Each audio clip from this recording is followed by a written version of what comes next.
চাঁপাইনবাবগঞ্জ সীমান্তে সম্প্রতি বিএসএফ ও বিজিবির মধ্যে বিরোধ দেখা দিয়েছিল। ১৯ জানুয়ারি এক প্রতিবেদনে এই তথ্য জানিয়েছে ভারতীয় সংবাদ মাধ্যম দ্য হিন্দু। দ্য হিন্দুর প্রতিবেদন বলছে, ১৮ জানুয়ারি পশ্চিমবঙ্গ ও বাংলাদেশের সীমান্তবর্তী এলাকার কৃষকরা মালদা জেলার সুখদেবপুর সীমান্ত ফাঁড়িতে সংঘর্ষে জড়িয়ে পড়ে। কিছু ভারতীয় কৃষক অন্যান্য দিনের মতো আন্তর্জাতিক সীমান্তের কাছে তাদের খেতে যাওয়ার পর এই ঘটনাটি ঘটে। এই ঘটনায় প্রতিক্রিয়া জানিয়েছে ভারতীয় সীমান্তরক্ষী বাহিনী বিএসএফ। এছাড়া সীমান্তে উত্তেজনাকর পরিস্থিতির মধ্যে সংঘাত বন্ধ ও পরিস্থিতি মোকাবিলায় ইতিবাচক ভূমিকা রাখায় বাংলাদেশ সীমান্তের অতন্দ্র প্রহরী বিজিবির প্রশংসা করেছে বিএসএফ।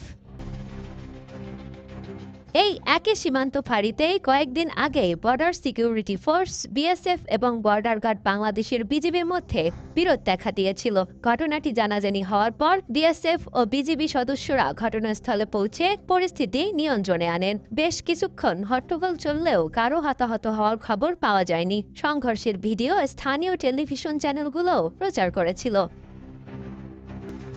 বিএসএফ এর দক্ষিণবঙ্গ ফ্রন্টিয়ারের একটি প্রেস বিবৃতিতে বলা হয়েছে, ভারতীয় কৃষকরা সীমান্তের ওপারে খেতে কাজ করা বাংলাদেশি কৃষকদের বিরুদ্ধে ফসল চুরি করার অভিযোগ আনে, যার কারণে উভয় দেশের কৃষকদের মধ্যে তর্ক শুরু হয়। উভয় পক্ষের কৃষকরা ব্যাপক সংখ্যায় জড়ো হতে শুরু করলে একে অপরকে গালিগালাজ ও পাথর ছুটতে শুরু করার পর ঘটনাটি গুরুতর মোড় নেয়।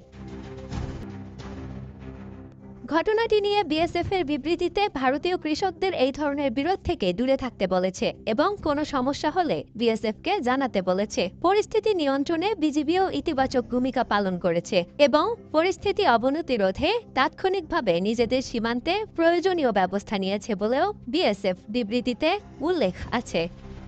বাংলাদেশ ভারত সীমান্তে গত কয়েকদিন ধরে চলমান অস্থিরতার মাঝে ফের চাঁপাইনবাবগঞ্জ সীমান্ত উত্তপ্ত হয়ে উঠেছিল। বাংলাদেশীয় ভারতীয় নাগরিকদের মধ্যে দিনভর সেখানে সংঘর্ষের ঘটনা ঘটেছে। পরিস্থিতি মোকাবেলায় ভারতীয় সীমান্তরক্ষী বাহিনী বিএসএফ এক প্রকার নিষ্ক্রিয় ভূমিকা পালন করলেও বিজিবির মোকাবেলা করার দক্ষতাকে প্রশংসা করে কুর্নিশ জানিয়ে বিবৃতি দিয়েছে